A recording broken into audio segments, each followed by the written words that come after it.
Olá, pesquisadoras de impacto, sejam muito bem-vindas a mais um podcast com pesquisadora contratada. Hoje eu vou entrevistar a Rebeca Cruz, uma mentorada super especial da área de economia, que vai compartilhar com vocês como é que foi a sua jornada agora para ela estar atuando na área de saúde pública. Rebeca, seja muito bem-vinda, é um prazer te ter aqui. Se você puder começar se apresentando, contando um pouquinho sobre você, vai ser muito bom. É, Boa tarde, né? Ou bom dia, boa noite, não sei, né? Que hora que o pessoal vai ver isso. Meu nome é Rebeca Cruz, sou economista de formação, mas tenho uma formação interdisciplinar. Tenho especialização em saúde coletiva, mestrado em desenvolvimento e doutorado em desenvolvimento. Atualmente estou terminando o meu pós-doc e também desenvolvimento, mas focado em demografia. Tenho já experiência profissional, né? Então, talvez a depender de quem está ouvindo, que não tenha, mas eu fiz um combo de experiência profissional com pesquisa durante a minha vida. Então, eu comecei a estagiar muito cedo, com 19 anos, é, depois já arranjei emprego e fui intercalando a pesquisa, às vezes concomitante, com a experiência de trabalho. Só que por ser de uma tão interdisciplinar minha formação, acaba às vezes, né, algumas dificuldades pelo caminho. Mas eu acho que a gente pode conversar com isso, né? Já que no Sim, decorrer sim, do sim. nosso papo. E é muito bom porque o seu caso é um caso parecido com o de outras pessoas que chegam muito com esse questionamento, né? Ah, minha trajetória não é tão linear. A gente tem os dois cenários. A gente vê aquela pessoa que seguiu a carreira acadêmica padrão ali, sempre na mesma área e sempre dentro da academia e que vê isso também como uma dificuldade. E quem tem uma trajetória interdisciplinar e com diferentes experiências como você, no Brasil, no exterior, às vezes traz essa sensação, né, de como que eu vou conciliar tudo isso. Então, acho que é bacana a gente contar um pouco dessas suas experiências. Mas antes disso, vamos falar sobre a posição que você está hoje. Qual que é o cargo, então, Rebeca, que você está ocupando hoje? Onde que você está trabalhando? Atualmente eu trabalho na Organização Pan-Americana de Saúde, que é afiliada à Organização Mundial de Saúde, em Brasília. Eu sou de Brasília, né? Então, o que às vezes não é tão usual aqui onde eu trabalho. Eu trabalho como consultora nacional, com foco em economia da saúde, nas áreas de eficiência da saúde, equidade, financiamento, né, mais nessa pauta, cenários macroeconômicos, enfim, de avaliação do sistema, na equipe de Sistema de Serviços de Saúde, mas já tenho uma experiência não só em economia da saúde, mas no campo da saúde desde 2017, antes na economia. Então a gente conseguiu combinar isso, porque eu tive uma transição, né? Eu era Uhum. economista sempre querendo trabalhar com a temática de política social. E quando eu, no meu mestrado, eu fiz um mestrado fora do Brasil, encontrei a saúde, parece que deu clique, finalmente, parece que é o que eu estava procurando. Então, a Uhum. partir disso, é, fui para o doutorado e consegui depois emprego na política social e fui seguindo na economia da saúde, que é uma área que eu atuo atualmente, que eu gosto muito, que eu me encontrei, que é interdisciplinar, exige o olhar interdisciplinar, mas também eu tenho que dar a parte técnico da economia. E atualmente, além disso, eu tenho que fazer muita articulação, Jaque. E que são coisas Uhum. que você aprende tanto no âmbito profissional, mas eu acho que também na pesquisa, quando a gente tem que conversar com outros atores e defender nossas Exato. ideias e discutir os resultados de tudo, dá esse aporte para a gente ter essa articulação, esse jogo de cintura que exige meu trabalho hoje. Exato. E, Rebeca, como que foram as etapas desse processo seletivo? A gente sabe que processos seletivos, geralmente, nesse tipo de instituição, eles são um pouco mais longos. Se você puder contar um pouco como é que foram, quais que foram as etapas mesmo de avaliação que você passou, vai ser bacana. Primeiro teve uma análise de currículo, enfim, fui fazer a minha aplicação, né? Bem longo, teve que preencher Uhum. vários formulários, documentos, e mandei, e se passou 2 meses, eu pensei que, né, não ia ter dado nada. E não sei se foi 2 meses, mas eu recebi um e-mail falando que eu ia ter entrevista, que eu fui selecionada para entrevista. E como eu tenho amigos que trabalham nessa organização, eu perguntei esse lado. Geralmente são 3 nomes que vão para entrevista. Então, primeiro eles fazem uma análise curricular, filtram aquilo que parece mais o interesse, né, para o cargo que está sendo escolhido. e eu fui para a entrevista. Na entrevista, eu recebi o tema um dia exatamente antes da minha apresentação. Uhum. Então, o que que foi? Eu recebi um tema, eu tinha que fazer uma apresentação de um tema que não Aham. necessariamente era o que eu conhecia, e tive que mandar em 24 horas. E isso já que foi no meio da Copa do Mundo, então estava tendo o jogo do Brasil. No final do Eu ano. sou mãe, né? Também sou pesquisadora, enfim, profissional, mas sou mãe, Aham. esposa, e é isso a vida da mulher, essas farpas que a gente tem. Mandei a Aham. minha bebê, de 1 ano e 11 meses, com o pai ver o jogo e fui terminar minha apresentação. Então, são coisas da Em vida. vinte e Tive que quatro fazer horas. 24 horas, isso. Tive que entender do tema, fazer uma apresentação, enfim, ainda eu cometi um erro, que não cometo esse erro, eu não salvei o edital quando eu apliquei. Hum, Porque várias vezes continua no site, ou você consegue, né? E ele desapareceu, mas eu lembro mais ou menos do que era, e ainda botei algumas coisas relacionadas à minha área, da minha experiência. Eles pediram, né, uma coisa bem específica, mas consegui colocar sempre focando para mostrar que eu tinha um conhecimento específico daquela vaga. Então, eu não simplesmente só fiz o que eles pediram, fiz o que eles pediram, mas uhum. contextualizando Com a sua trajetória. com a minha trajetória e com a minha vaga, Perfeito. né? E, enfim, mandei, aí eles adiaram em um dia, depois eles tiveram que adiar, mas assim, a apresentação era aquela que eu tinha mandado, 24 horas, Sim, entendeu? sim. Então, você tem que ter um jogo de. Eu encontrei uma publicação deles relacionada a fazer uma apresentação bonita e objetiva, e ao mesmo tempo ainda colocar alguma coisa que mostre que você sabe o conhecimento técnico específico da Uhum. área.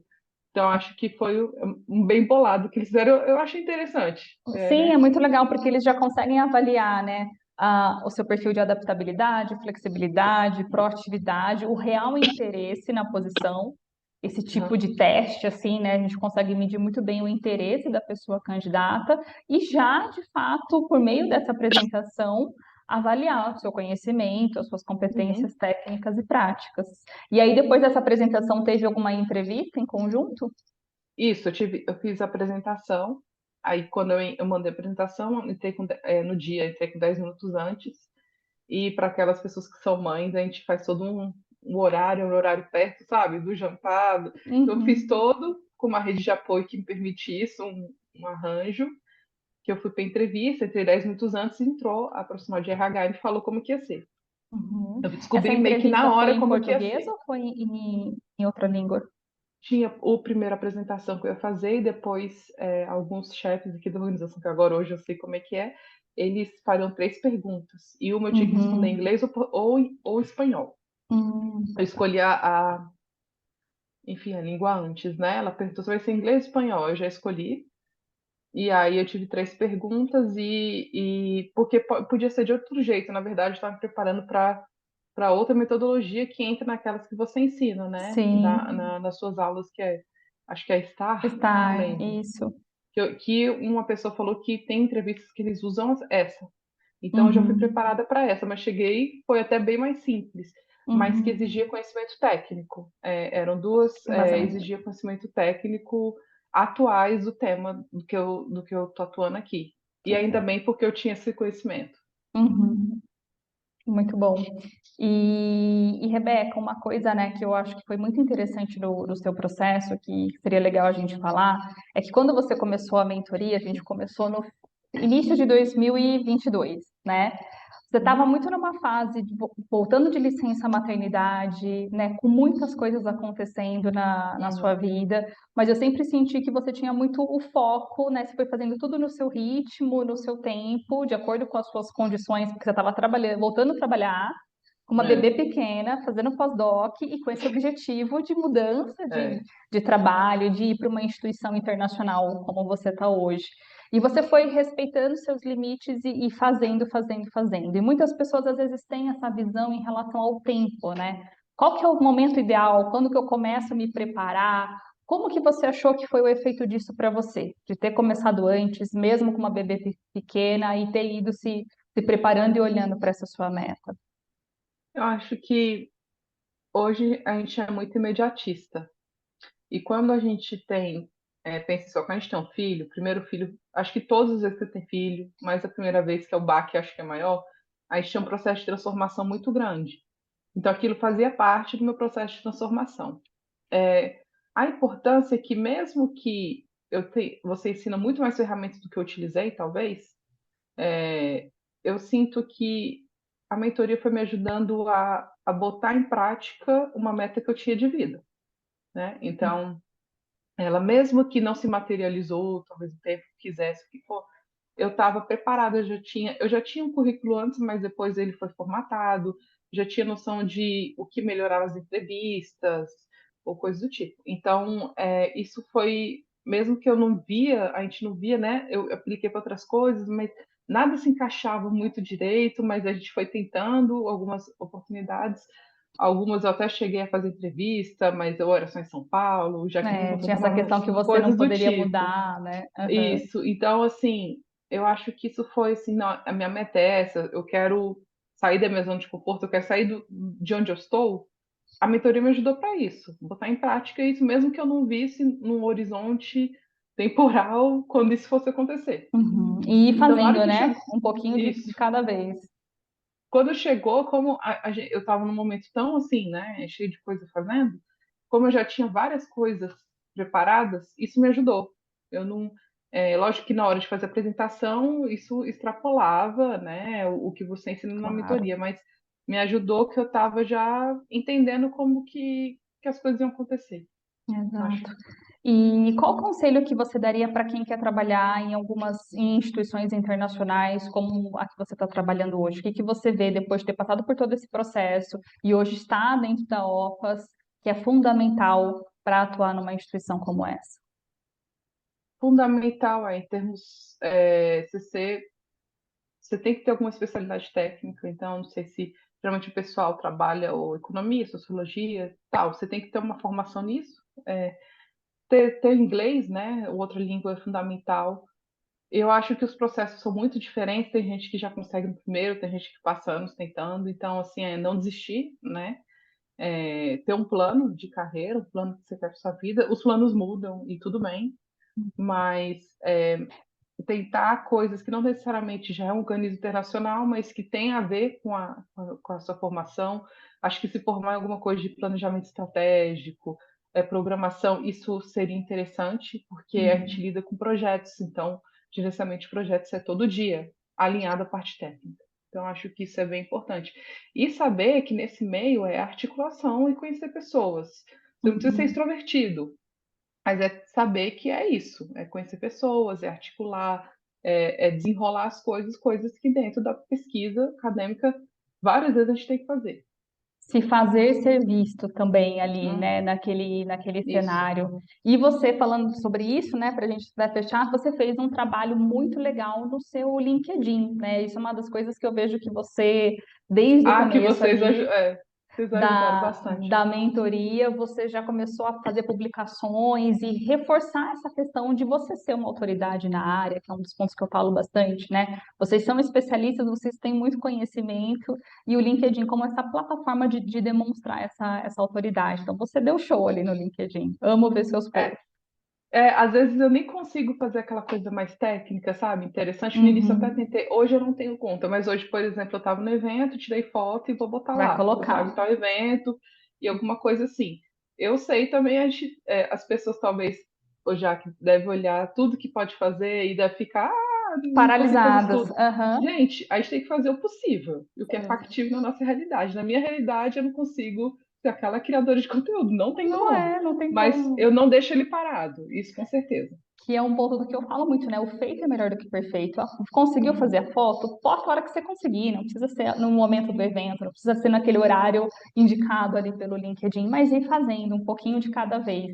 E isso eu vi que foi uma das chaves do seu sucesso. Você foi fazendo dentro das suas limitações, do seu tempo, né, de tudo que estava acontecendo na sua vida, e hoje você está aí do outro lado. Então, muito obrigada, Rebeca, por compartilhar a sua história, a sua trajetória. Sigo aqui te acompanhando, feliz da vida lá no LinkedIn, vendo suas publicações, todo o seu sucesso. E estou aqui sempre torcendo por você, pela sua família maravilhosa, que agora tá aumentando. Muito, muito sucesso sempre, viu? Obrigada, e assim, foi uma ótima jornada, né, que a gente teve junto, e ó, Foi. a gente grávida é assim, tá? É uma coisa assim. E agradeço o carinho e a gente continua, porque na nossa vida a gente nunca é sempre desenvolvimento, Não, né? é Não importa o sempre. cargo que a gente está, é humildade, desenvolvimento e vontade de aprender. Leva a Exatamente. E gente para conte frente. comigo aqui do outro lado. Então, você sabe que uma vez mentorada, sempre mentorada, o que precisar, estou à disposição, eu e a minha equipe.